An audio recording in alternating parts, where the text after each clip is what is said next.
Kenapa sesetengah orang nampak tenang tapi sentiasa menang dalam permainan kuasa? Kerana mereka tak kejar sesiapa, mereka cipta daya tarikan yang orang takkan tolak.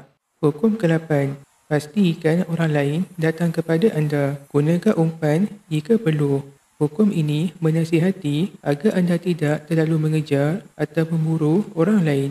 Sebaliknya, cipta situasi di mana mereka yang datang kepada anda. Dengan cara ini, anda akan sentiasa berada dalam posisi mengawal. Orang yang mengejar akan kehilangan kuasa. Mereka yang menunggu dengan sabar akan kelihatan lebih berkuasa dan lebih diingini.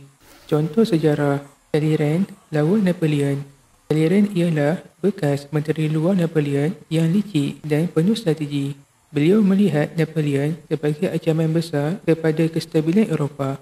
Semasa Kongres Vienna 1814, Talleyrand secara senyap merancang agar Napoleon melarikan diri dari Pulau Elba dengan menyebarkan maklumat palsu melalui wakil Austria.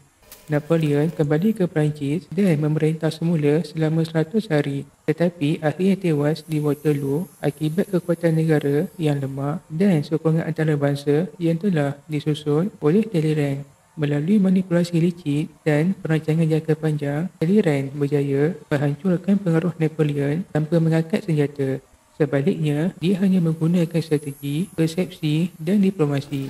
Poin utama: kawal permainan dengan membuat orang lain bertindak dahulu. Jangan biarkan musuh anda yang menentukan permainan. Rancang langkah supaya mereka datang kepada anda dalam keadaan yang anda tentukan.